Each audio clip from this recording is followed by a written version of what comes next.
Hello everyone, कैसे हैं आप सब और क्या हाल समाचार हैं आपके। तो सवाल यह है कि क्या कोविड-19 एक बार फिर से वापस लौट रहा है।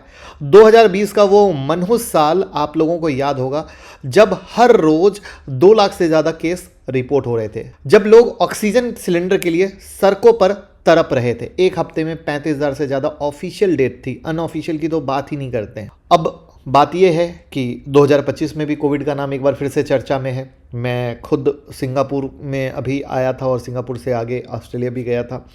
तो कहानी ये है कि वहाँ पे भी बहुत ज़्यादा कंसर्न था और आप लोगों ने भी सुना होगा कि सिंगापुर में 1000 ऑफ केस, हांगकांग में डेथ और इंडिया में भी नंबर्स लगातार बढ़ रहे हैं। तो अब सवाल है कि क्या सच में वापस आ रहा है, क्या वापस से कोविड जैसी कहानी हो सकती है, क्या होगा हमारे स्टॉक मार्केट पे इम्पैक्ट, क्योंकि ओवरऑल तो कहानी सिंपल हमारे स्टॉक मार्केट की ही आती है। तो सबसे पहले वीडियो शुरू करने से पहले यहीं पे बता देता हूँ, डरना मना है।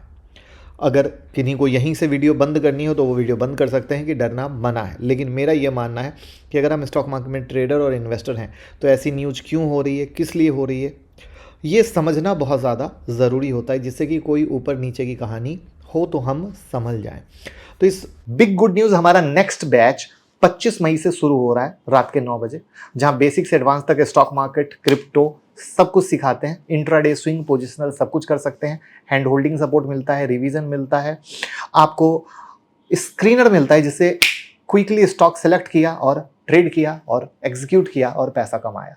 तो भैया सीख कर कमाने का मजा ही अलग है। टिप्स पे तो सारी दुनिया नुकसान करती है। तो 9708094321 पे कॉल कीजिए, सीट बुक कर लीजिए। लिमिटेड सीट अवेलेबल है और भैया कहीं भी बिंदास खुद का बॉस बन के ट्रेड करेंगे सेकंड अर्निंग के लिए। वीडियो में हम बात करेंगे कोविड के नए वेरिएंट के बारे में, स्टॉक मार्केट में इसके इम्पैक्ट की, सरकार कैसे मॉनिटर कर रही है, लॉकडाउन की वापस से जो सोशल मीडिया पे कहानी चल रही है उसके सच के बारे में, और लास्ट में आपको क्या करना चाहिए जिससे आप अपने परिवार को सेफ रख सको उसके बारे में।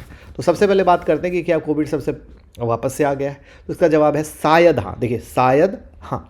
जिस वक्त हम ये वीडियो शूट करें उस वक्त सिंगापुर में सिर्फ मई के पहले हफ्ते में 14,000 प्लस से ज़्यादा केस रिपोर्ट हुए हैं, जो पहले से काफ़ी ज़्यादा है। हांगकांग में भी 30 प्लस डेथ रिकॉर्ड हुई है। चाइना और थाईलैंड जैसे देश में मल्टीपल सिटी में लोकल लेवल पे लॉकडाउन लगे हैं। ट्रैवल एडवाइजरी जारी हो गई है और ये सिर्फ एशिया तक सीमित नहीं है। यूएस और यूरोप के कुछ पार्ट में भी नए सब वेरिएंट के केस रिपोर्ट हुए हैं और वहाँ पर इंडिया में भी केसेस बढ़े हैं। अब कहोगे कैसे, उस पर भी आते हैं।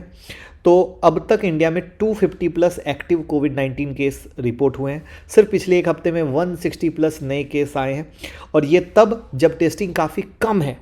ये ध्यान से रखना, टेस्टिंग काफ़ी कम है और आपको पता है ऑफिशियल रिपोर्टिंग हमेशा कम होती है रियल से।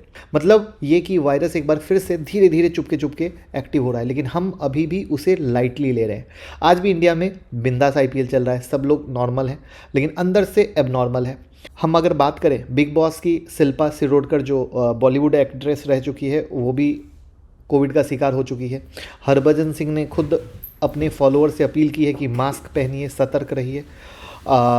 नेहा कक्कर को जब पता चला कि वो कोविड पॉजिटिव है तो उन्होंने अपने शो कैंसिल कर दिए। तो यानी हाई प्रोफाइल लोग कोविड पॉजिटिव निकल रहे हैं धीरे धीरे। इस बार इस वेव का खतरा मंडरा रहा है। उसके पीछे है ओमिक्रॉन नाम का सब वेरिएंट JN.1। ये वेरिएंट ना सिर्फ ज़्यादा खतरनाक है बल्कि एग्जिस्टिंग वैक्सीन और नेचुरल इम्यूनिटी को भी बाईपास कर रहा है, यानी जो वैक्सीन है वो काम नहीं कर रही है। हांगकांग में आए 80 नए केसेस हैं, उसमें JN.1 की वजह से मामला और संगीन हो गया है।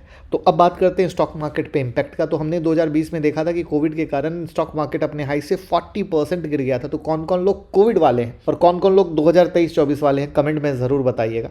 तो भैया लोगों की हालत ख़राब हो गई थी, ठीक है। तो कहने का सेंस है कि फिलहाल 250 प्लस केस ही है, 2 ही डेथ है। मार्केट में अभी जो गिरावट है उसका कोविड से कोई लेना देना नहीं है, जस्ट प्रॉफिट बुकिंग और यूएस की कहानी है। ये चीज़ क्लियर कर देना ज़रूरी है, क्योंकि वीडियो जब लाइव हो तो आपके मन में आए कि सर 2 दिन हमारा मार्केट भी तो गिरा है, तो वहाँ पर कोविड का इम्पैक्ट नहीं है। लेकिन यहाँ पर कौन सा सेक्टर इम्पैक्ट ले सकता है, तो वो है टूरिज्म का सेक्टर, ट्रांसपोर्ट सेक्टर और होटल सेक्टर। तो प्लीज़ इन 3 सेक्टर पर बहुत ही नज़दीकी से, बारीकी से नज़र रखिएगा, क्योंकि भले ही स्टॉक मार्केट पे इम्पैक्ट ना आए, लेकिन अगर थोड़ा भी केसेस बढ़ता चला जाता है या बढ़ता है तो क्या होगा कि धीरे धीरे डर के मारे इन सेक्टर पर अंदर ही अंदर इम्पैक्ट आ सकता है। तो अब आप सोच रहे हो कि आप तो वैक्सीन लगवा चुके हो तो आपको क्या डर, तो जवाब है बूस्टर डोज की कमी। इंडिया में अब तक सिर्फ 22% पॉपुलेशन ने ही बूस्टर डोज लगवाया है, मतलब 75 करोड़ से ज़्यादा लोग अभी भी बूस्टर प्रोटेक्शन के बिना है। और जब बूस्टर नहीं होता तो टाइम के साथ प्राइमरी वैक्सीन का इफेक्ट कम होता है, जिससे इम्यूनिटी गिरती है और वायरस फिर से एंट्री ले लेता है। इंटरेस्टिंग बात यह है कि सिंगापुर जैसे देश में भी बूस्टर कवरेज सिर्फ 28% के आसपास था, इसलिए इंडिया में और केस बढ़ सकते हैं। आईसीएमआर ने भी कह दिया है कि अगर लोगों ने अभी भी सतर्कता नहीं दिखाई तो मुंबई, दिल्ली, बेंगलुरु, चेन्नई जैसे शहरों में सडन स्पाइक की न्यूज़ आ सकती है। अब सडन स्पाइक की न्यूज़ अगर आई तो क्या होगा, मार्केट थोड़ा थोड़ा इंपैक्ट लेगा। अब थोड़ा थोड़ा वर्ड क्यों यूज़ कर रहे हो उसको जान लेना।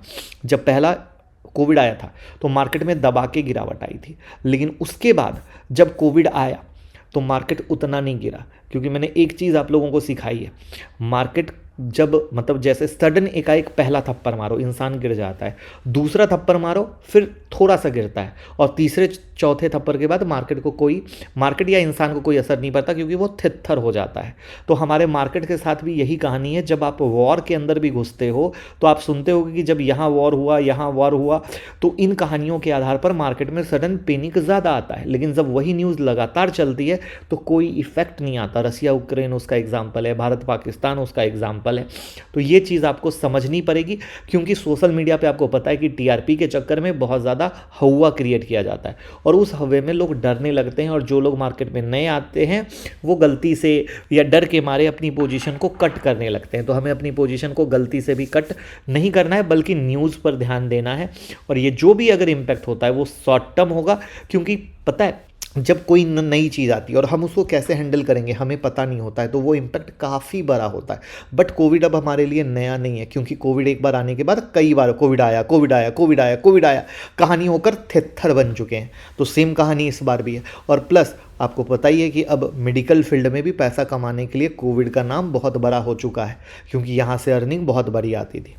तो ये कई सारे केसेस और कई सारे चक्कर हैं जहाँ पे मुझे लगता था कि वीडियो के शुरू में मैंने बोला डरना मना है, अभी भी मैं बोल रहा हूँ डरना मना है, बट न्यूज़ को सतर्कता से देखना है, केसेस को सतर्कता से देखना है। और 3 सेक्टर जिस पे अंदर ही अंदर मार्केट ना गिरे लेकिन अंदर ही अंदर डर का माहौल हो सकता है, उसके नाम भी मैंने बता दिए हैं। तो उम्मीद करूँगा वीडियो साफ और स्पष्ट होगी, तो लोगों के साथ शेयर कर दीजिएगा। आपकी क्या राय है कमेंट में बताइएगा। Thank you.